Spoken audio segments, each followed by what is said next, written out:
Good morning. Sa lahat ng mga Pilipino sa buong Pilipinas. This is my continuation of my reply to the bogus allegations of Mr. Saplaco, wherein yung iba pong mga PLs na sumama po sa kanya doon sa kanyang allegations ay papatunayan po natin ngayon. Now, he was mentioning of these 2,000 pesos wherein collected by some of our leaders.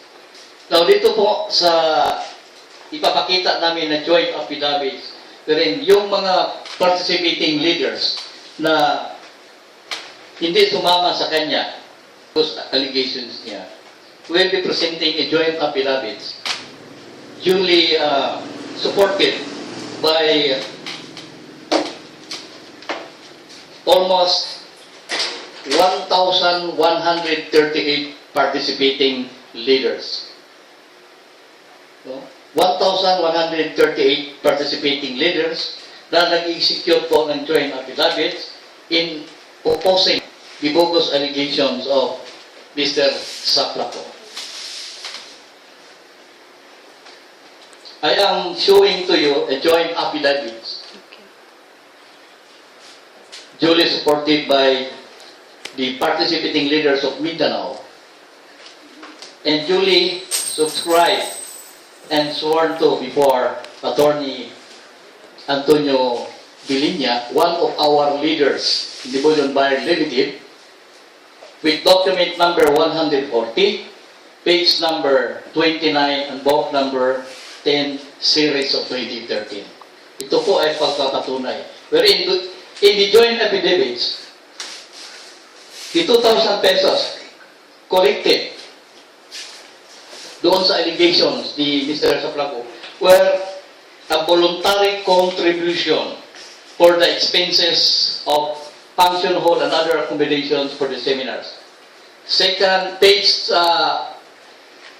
1 of the affidavit number 2, doon po nakalagay na voluntary contribution for the expenses of function hall and other accommodations for the seminars.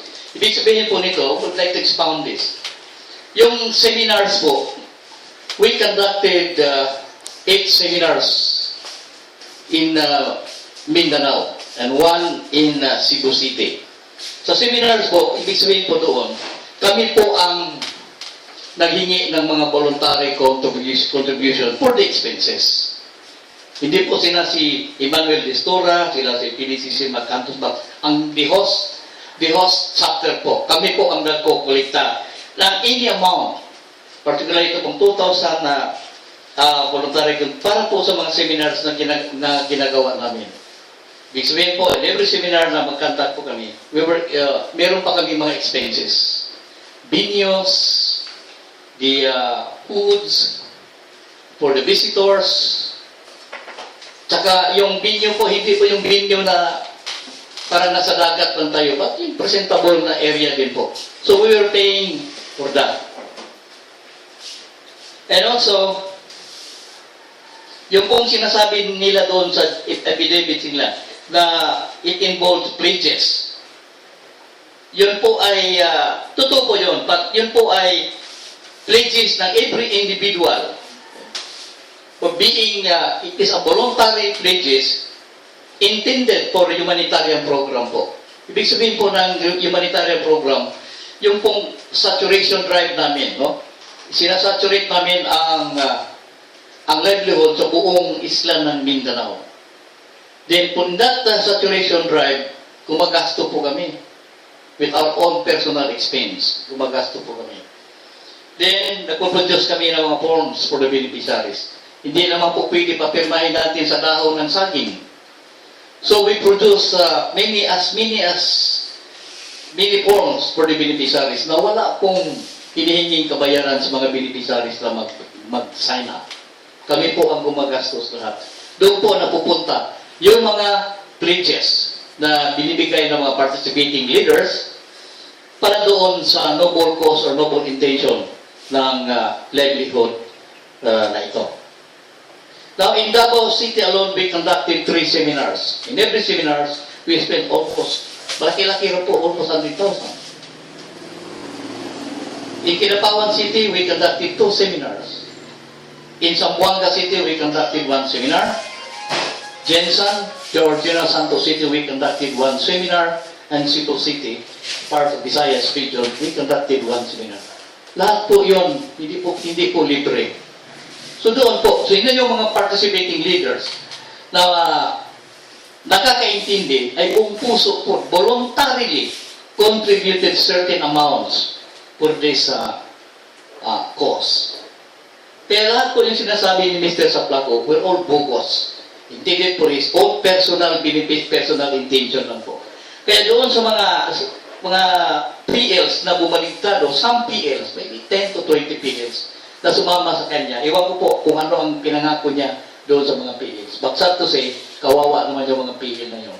Because we were supported by 1,138 PLs for this joint affidavits na ika-counter namin doon sa affidavits na ginagawa ni Mr. Saplaco. So ito po ay sapat na po na katibayan, or it is a very strong evidence na may pakita po namin dito sa Mindanao na yung ginagawa niya hindi po tama. At so whatsoever si Emmanuel Destora Jr. and Felicity Macantos have nothing to do in this collecting the voluntary contribution. Kami po ang gumagawa ng mga paraan kung paano po namin masaturate itong noble cause, noble intention ng Bullion Buyer Limited. Based in our records, na meron po kaming 885 participating leaders, from time to time, ay meron po kaming contact. Now, with this disturbance na ginawa ni Mr. Saplaco,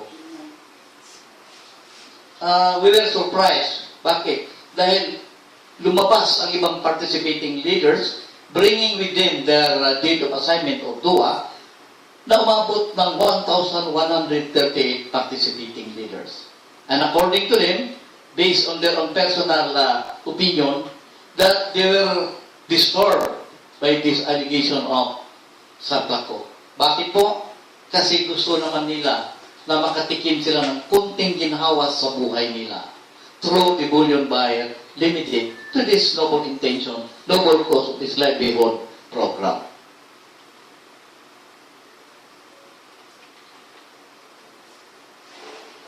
And to you, Mr. Saplaco, I am telling you this directly.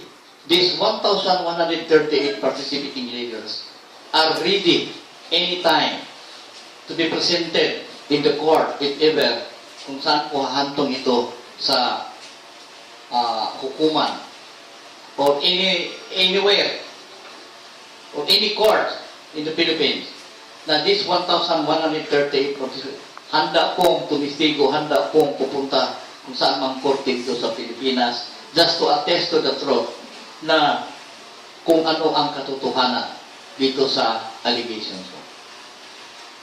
Maraming salamat po.